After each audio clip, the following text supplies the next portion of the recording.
Welcome to Dave TV for the 23rd of May.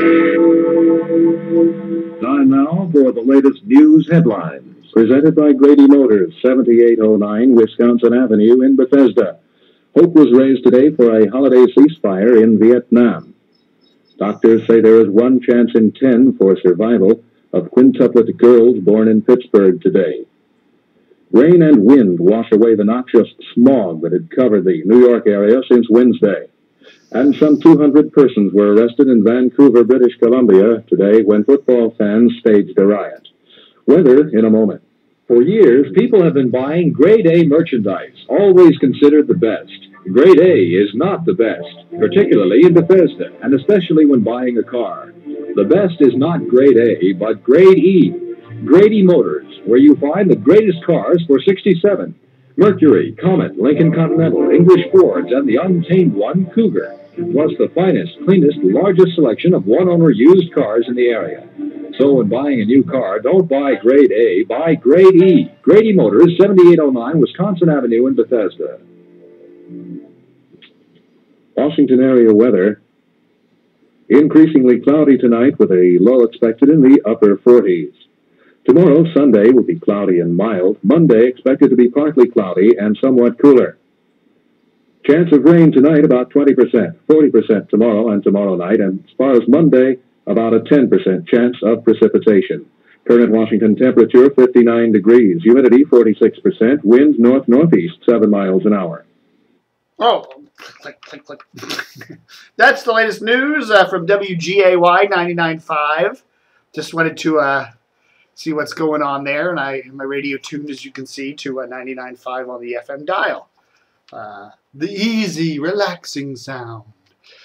All right, folks, welcome to Dave TV. As I said, for the 23rd of May. It's a kind of a chilly forecast for this time of year, don't you think?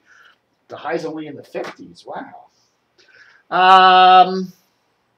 What do we got to talk about today? You know, I keep getting complaints, and ever since I started the mailbag, 1997, I get this complaint.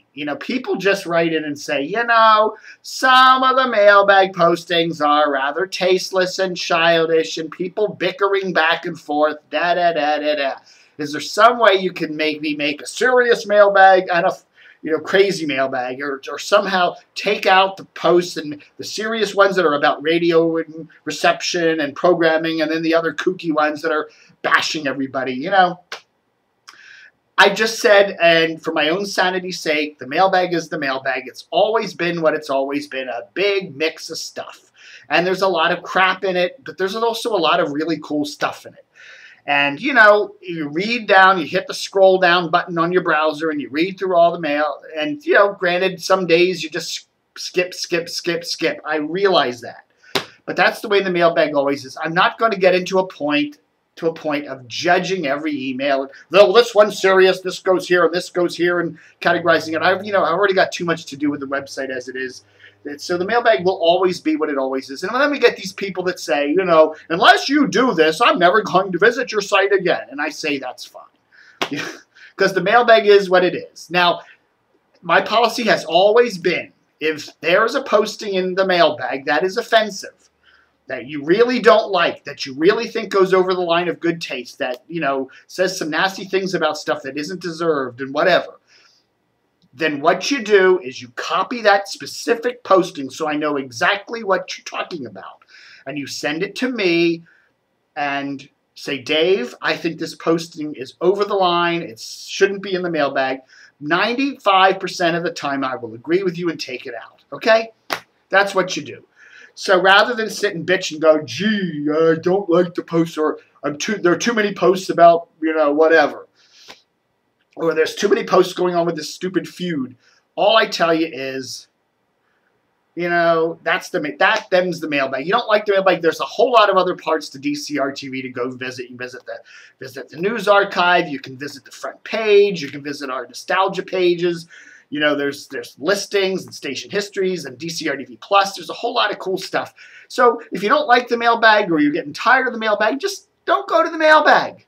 Okay, skip it for a while. But I just, or you read in the mailbag, and if I say, if you find something that one post is really makes you mad, and you really don't think it should be in the mailbag, let me know. Specifically, let me know. And a lot of people will email me and say, there's a post about so-and-so that was on 3 days ago that I think should have been pulled. Well, go and copy that post. Exactly. Hit the little mouse button here. Copy the post. Send me exactly which post you didn't like, and let me know. Even if it's an old mailbag, even if it's a mailbag from a year ago, if there's something about you in the mailbag that you didn't like that got posted that you felt was unfair. I've gone through, so I've had broadcasters come to me and say, hey, Dave, somebody put a few posts in the mailbag back in 2007 that I really think were unfair. They're about me, and I still find them when I Google, I'll go in and take them out if if they're really unfair. So there. So don't like something in the mailbag, rather than just bitch to me generally about it, how you're never going to visit the site again. Just specifically send me the post you thought was unfair. Tell me why you think it was unfair, and I'll probably do something about it. Okay? Because we don't want nasty. That really it's sometimes hard for me to tell whether something is said in a jocular, funny manner or whether somebody really is mean and evil with it. It's hard to tell that sometimes when you're editing mailbag posts. You can't always tell someone's intentions. And I don't want to get to the point where everything that looks like, whether it's just a funky little piece of comedy or whether it's really mean-spirited. It's hard to tell that sometime when you're editing the mailbag. So, if you're, a lot of times I'll let stuff go through that I think is on the line because I'm thinking it's a sense of humor, somebody's having some fun here. And most broadcasters, hey, they realize that, that's what people do. They're having some fun. So what the hell? All right. What's the big news today on DCRTV? We got some TV ratings in the other day. Channel 4 is continuing to be Washington's TV news leader. At 5 a.m., Channel 4 is the leader. Also at 6 a.m., with the local newscasts at 5 p.m., and with the local newscasts at 11. So, all the major newscasts, Channel 4 is in the lead. Generally speaking, Channel 5 does very well. Second place in a lot of those time frames.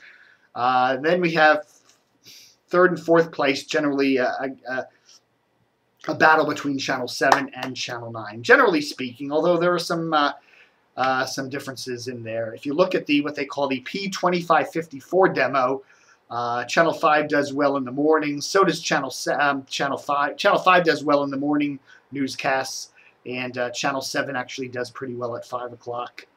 So there. But interesting rating, interesting things there. Channel 7 hasn't been helped all that much by Bob Ryan's arrival. Remember about a year ago, Bob Ryan left Channel 4 and went to Channel 7, started doing the late 11 o'clock news. And a lot of people said, oh, he's going to bring the ratings of the station all the way up. And it really didn't happen. Channel 7, a lot of the ratings at 11 o'clock, third-ish place, something like that. So what the heck? What the heck, baby? All right, folks. I'm looking through here. Interesting. The Washingtonian has their June issue out, and they happen to do a profile of that Dominique Strauss-Kahn, that IMF official from France that got busted last week for, allegedly trying to molest the maid. Well, of course, this article was written way before that happened, and it got put in the edition, and the edition's already out printing and being sent around, and but it was all done before Dominique was arrested and this whole big scandal came about. So an interesting little article in the. So if you get the print Washingtonian magazine for June, check that out. You'll see a really flattering article about Mr. Dominique Strauss-Kahn before this big crisis happens. That Washingtonian has posted on its website a little correction saying. And an update to the article, so we shall see about that. And an interesting correction in the Washington Post on Sunday. I thought this would get more press than it's gotten. Travel section freelance writer. Literally, he was doing an article on Slovakia, which is half of Czechoslovakia. It's still Slovakia back in Eastern Europe. That's where Andy Warhol was from. His family was from and all that. And they were doing a profile of going back to look at Andy Warhol's heritage, in Eastern Europe. And this writer apparently had actually taken stuff from Andy Warhol movies, an Andy Warhol documentary, and actually incorporated it as if it was part of his interview, without putting in the article that this was from a movie or a documentary. He literally incorporated parts of the documentary as part of his article without crediting it. That seems to me like a fairly big deal for a major newspaper to let that get by them.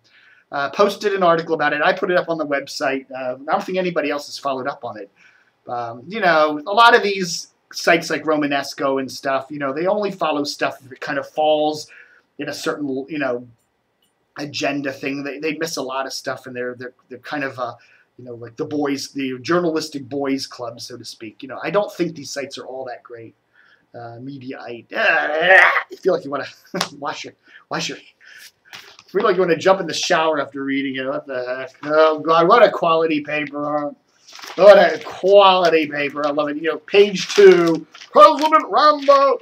This paper needs to tone down the editorial bullshit. Yeah, man. It just I don't know what their mission is, but whatever. All right, folks. What else? That's about it for today. Dave TV on DCRTV.com. And don't forget to have a lovely day and stay tuned.